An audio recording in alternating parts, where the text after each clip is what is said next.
여러분, 만약 여러분이 평생을 바쳐 쌓아 올린 소중한 자산이 단 하룻밤 사이에 허무하게 사라질 수 있다면 어떠실까요? 상상조차 하기 싫은 악몽 같은 이야기일 텐데요. 하지만 정확히 27년 전, 대한민국에서는 수많은 시니어들이 이처럼 잔인한 현실을 마주해야만 했습니다. 그들은 대체 무엇을 미처 알지 못했고, 또 이 혹독한 경험 속에서 어떤 깨달음을 얻게 되었을까요? 오늘 우리는 과거의 비극적인 사례를 통해 현재 우리 앞에 놓인 불확실한 경제 상황 속에서 시니어들이 어떻게 스스로를 지키고 미래를 현명하게 준비해야 할지에 대한 핵심 원칙들을 생생한 이야기로 만나보려 합니다. 단순한 정보의 나열이 아닌 그 시대를 겪어낸 이들의 목소리를 통해 얻는 실질적인 교훈은 분명 여러분의 소중한 자산을 지키는 든든한 나침반이 되어줄 것입니다. 자, 그럼 1997년 그 격동의 시간 속으로 함께 들어가 보실까요? 1990년대 중반의 대한민국은 그야말로 역동적인 번영의 시대를 구가하고 있었습니다. 서울의 거리는 활기 넘쳤고 여기저기서 솟아오르는 고층 빌딩들은 끝없는 성장의 상징처럼 보였죠. 사람들은 너도 나도 아파트 분양 모델하우스 앞에 길게 줄을 서며 내 집 마련의 꿈을 키웠고 대기업에 몸담았던 중년 가장들은 정년퇴직 후 안정된 노후를 당연하게 그리곤 했습니다. 뉴스에서는 연일 낙관적인 경제 성장률 지표들이 보도되었고 우리 경제는 고도 성장을 거듭하며 탄탄대로를 달리는 듯 보였습니다.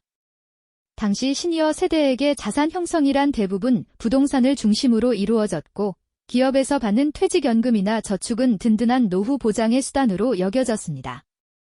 재테크에 대한 인식도 그리 복잡하지 않았습니다. 그저 성실하게 일하고 저축하면 자연스럽게 부가 불어날 것이라는 막연한 낙관론이 지배적이었죠. 누구도 이 번영의 이면에 숨겨진 취약성을 알아채지 못했습니다. 마치 조용하고 평화로운 바다 밑에서 거대한 폭풍이 서서히 응축되고 있다는 사실을 아무도 몰랐던 것처럼 말입니다.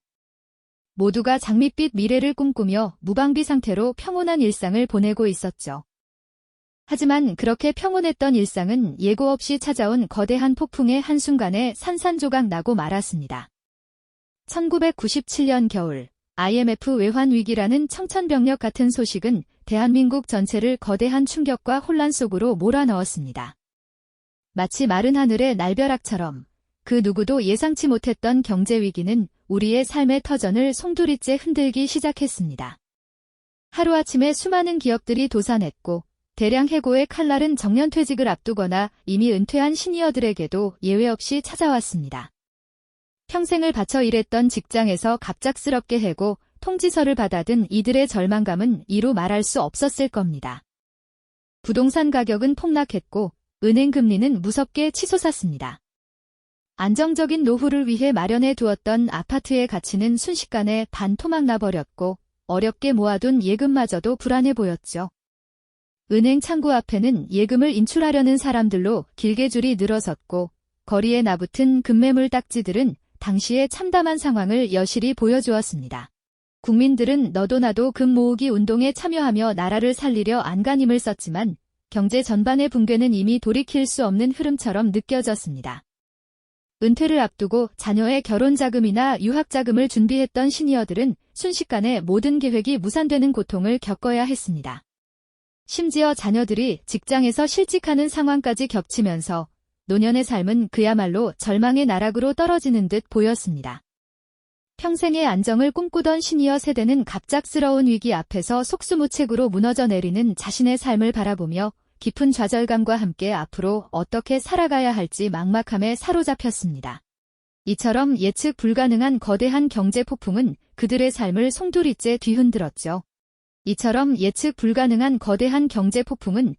삶을 송두리째 뒤흔들었죠.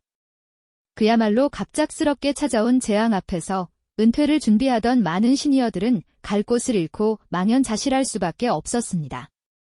평생의 안식처가 되어줄 것이라 믿었던 집은 순식간에 거대한 빚덩이가 되어버렸고 자녀들의 미래를 위해 애써 모아두었던 자금마저도 신기루처럼 사라져버렸으니 그 심정이 어떠했을까요? 하루아침에 모든 것을 잃은 듯한 상실감과 함께 앞으로 어떻게 살아가야 할지 막막함은 걷잡을 수 없는 절망으로 변해갔습니다. 마치 거대한 파도에 휩쓸려 어디로 가야 할지 모르는 작은 배처럼 그들은 삶의 나침반을 잃어버린 채 표류하는 듯했죠. 이런 위기 상황 속에서 사람들은 저마다 살아남기 위한 몸부림을 시작했지만 불행하게도 많은 이들이 잘못된 판단으로 더 깊은 수렁에 빠져들고 말았습니다. 공포에 질린 채 자신이 가진 자산을 헐값에 팔아치우는 패닉셀링이 곳곳에서 벌어졌죠.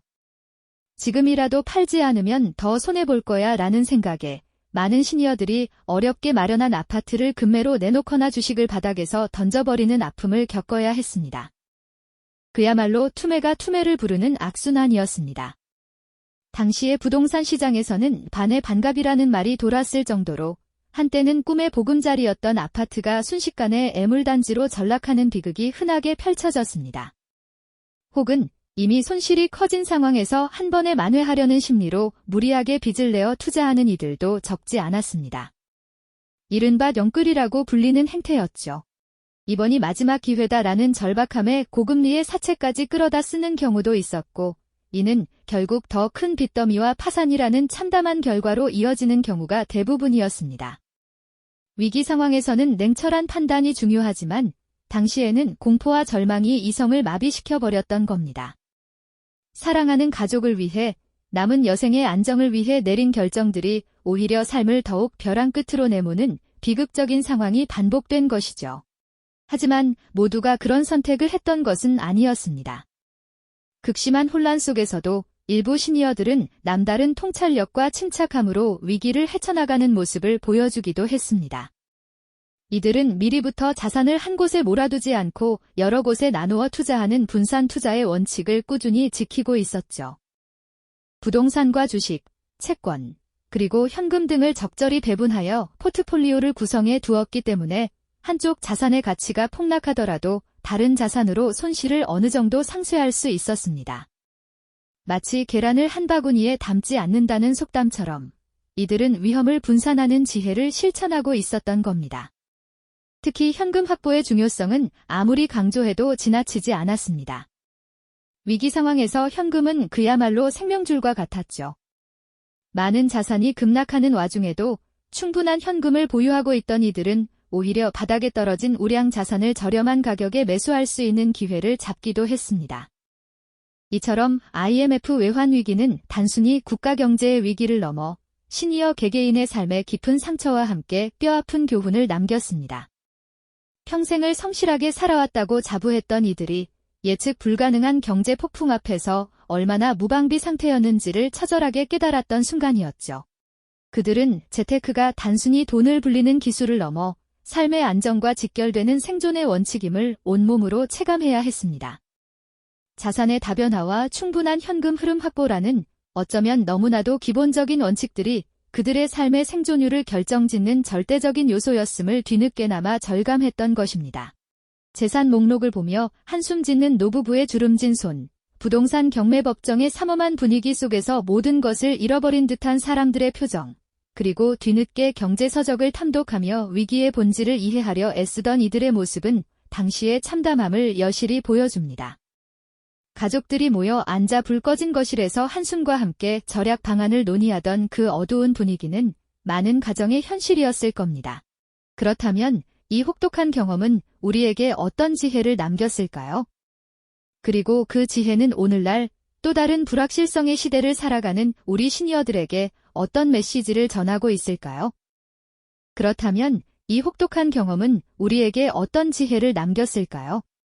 그리고 그 지혜는 오늘날 또 다른 불확실성의 시대를 살아가는 우리 시니어들에게 어떤 메시지를 전하고 있을까요? 그날의 깊은 절망 속에서 우리는 한 가지 냉혹한 진실을 마주할 수밖에 없었습니다. 평생을 바쳐 쌓아 올린 부가 단 한순간에 모래성처럼 허무하게 무너질 수 있다는 사실이었죠. 수많은 시니어들이 길어진 새벽녘까지 잠 못 이루며 자신이 가진 재산 목록을 다시 확인하고 또 확인하며 더 이상 기댈 곳이 없음을 뼈저리게 느끼셨을 겁니다. 기업들은 하루아침에 문을 닫았고 정년이 얼마 남지 않은 분들에게 구조조정이라는 차가운 단어가 적힌 해고 통지서는 그야말로 사형 선고와 같았죠. 애써 모은 돈으로 장만했던 집은 부동산 경매 법정으로 넘어가고 가족의 보금자리는 순식간에 사라지는 참담한 현실을 마주해야만 했습니다. 그때 우리는 깨달았습니다. 위기는 결코 예측 불가능하며 오직 미리 준비된 자만이 그 거친 파고 속에서 살아남을 수 있다는 냉엄한 진실을 말이죠. 특히 겉으로는 단순해 보였던 자산의 다변화와 현금 흐름 확보라는 원칙들이 실제 삶의 생존율을 결정짓는 절대적인 요소였음을 뼈저리게 절감하는 순간이었습니다. 가진 재산이 아무리 많아도 당장 손에 쥘 현금이 없다면 급한 불을 끌 수 없다는 참혹한 진실을 우리는 깨달았습니다.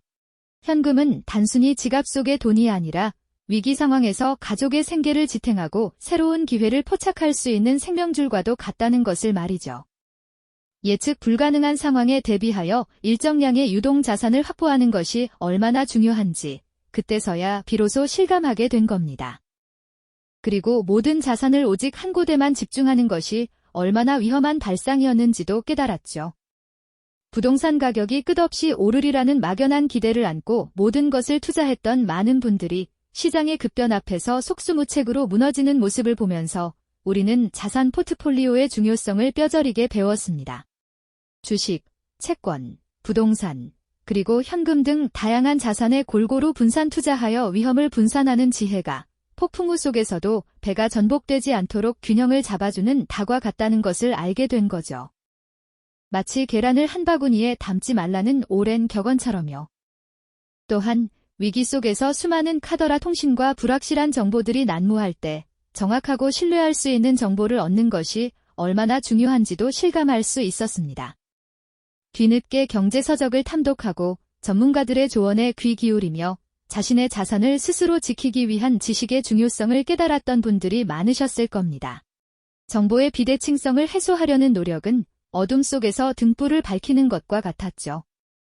맹목적인 믿음 대신 합리적인 판단을 내릴 수 있는 근거를 찾는 것이야말로 위기 극복의 첫걸음이었으니까요. 무엇보다 중요한 것은 그 모든 혼란 속에서도 심리적 안정을 유지하는 것이었습니다. 공포와 절망에 휩싸여 섣부른 결정을 내리기보다는 차분하게 상황을 분석하고 장기적인 관점에서 대처하는 인내심이 필요하다는 것을요. 위기가 닥쳐왔을 때 흔들리지 않고 중심을 잡는 마음가짐이야말로 어떤 자산보다도 값진 재산이 될 수 있다는 것을 깨달았던 거죠. 그렇게 우리는 혹독한 대가를 치르고 얻어낸 지혜를 바탕으로 서서히 활기를 되찾는 시장과 함께 다시 일어설 수 있었습니다.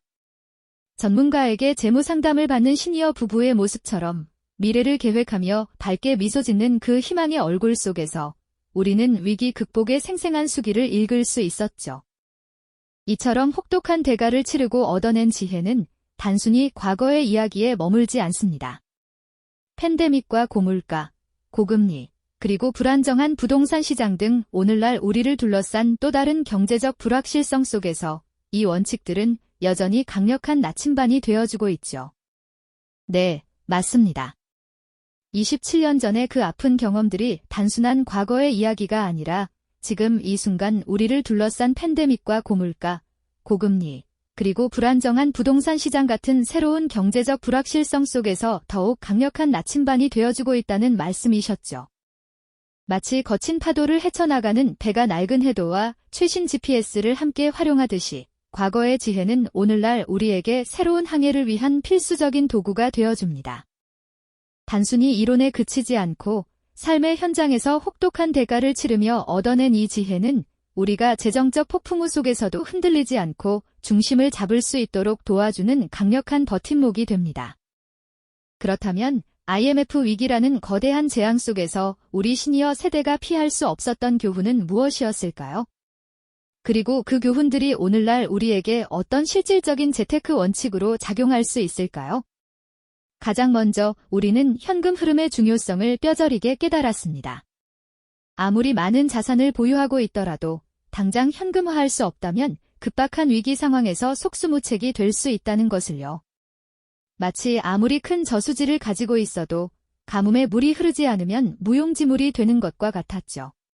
안정적인 현금 흐름은 예상치 못한 지출이나 소득 감소에도 흔들림 없이 일상을 유지하고 심지어 위기 속에서 오히려 기회를 포착할 수 있는 여유를 제공해 주었습니다. 다음으로 자산 포트폴리오 다변화의 필요성이 명확해졌습니다. 당시 많은 분들이 부동산이나 특정 기업의 주식에 자산을 집중하는 경향이 있었지만 위기가 닥치자 그 자산 가치가 급격히 하락하며 큰 손실을 보셨죠. 마치 농부가 한 가지 작물만 심었다가 병충해로 모든 것을 잃는 것과 비슷했습니다. 부동산, 주식, 채권, 예금 등 다양한 자산에 골고루 분산 투자함으로써 한쪽에서 손실이 발생하더라도 다른 쪽에서 이를 상쇄하거나 최소화할 수 있는 안전망을 구축하는 것이 얼마나 중요한 지혜인지 깨달았던 순간입니다. 이 원칙은 오늘날에도 변함없이 유효하며 은퇴를 준비하는 시니어들에게는 더욱 필수적인 전략이 아닐 수 없습니다. 그리고 정보의 비대칭성 해소의 중요성도 빼놓을 수 없습니다. 과거에는 전문가나 일부 정보에만 의존하는 경향이 강했지만 위기를 겪으면서 스스로 경제서적을 탐독하고 다양한 매체를 통해 정보를 습득하며 합리적인 판단을 내리려는 노력이 확산되었죠. 마치 안개 낀 길을 운전할 때 남의 말만 듣고 가는 것이 아니라 스스로 지도를 보고 앞을 주시하는 것과 같습니다. 맹목적인 믿음 대신 충분한 지식과 정보를 바탕으로 자신만의 투자 철학을 세우는 것이야말로 정보가 넘쳐나는 시대에도 잘못된 선택을 피하고 현명한 결정을 내릴 수 있는 핵심 역량임을 알게 된 거죠. 무엇보다 중요한 것은 심리적 안정 유지였습니다. 공포와 절망에 휩싸여 섣부른 결정을 내리기보다는 차분하게 상황을 분석하고 장기적인 관점에서 대처하는 인내심이 필요하다는 것을요.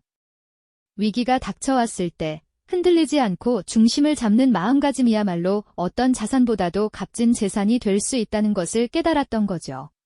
전문가에게 재무 상담을 받는 시니어 부부의 모습처럼 미래를 계획하며 밝게 미소 짓는 그 희망의 얼굴 속에서 우리는 위기 극복의 생생한 수기를 읽을 수 있었죠. 그렇게 우리는 혹독한 대가를 치르고 얻어낸 지혜를 바탕으로 서서히 활기를 되찾는 시장과 함께 다시 일어설 수 있었습니다. 이처럼 IMF 위기가 남긴 교훈은 비단 과거의 이야기에 머물지 않습니다. 팬데믹, 고물가, 고금리, 그리고 불안정한 부동산 시장 등 오늘날 우리를 둘러싼 또 다른 경제적 불확실성 속에서 이 원칙들은 여전히 강력한 나침반이 되어주고 있습니다. 27년 전의 아픔이 남긴 지혜는 오늘날 우리의 노후를 지키는 가장 강력한 방패가 될 것입니다. 과거의 실수를 반복하지 않고 현명하게 대처할 수 있도록 지혜로운 재테크 원칙들이 여러분의 든든한 동반자가 되어줄 테니까요. 이 영상이 도움이 되셨다면 좋아요와 구독 부탁드립니다. 여러분의 응원이 제게 큰 힘이 됩니다. 다음 영상에서도 더 유용한 정보를 공유하겠습니다. 감사합니다.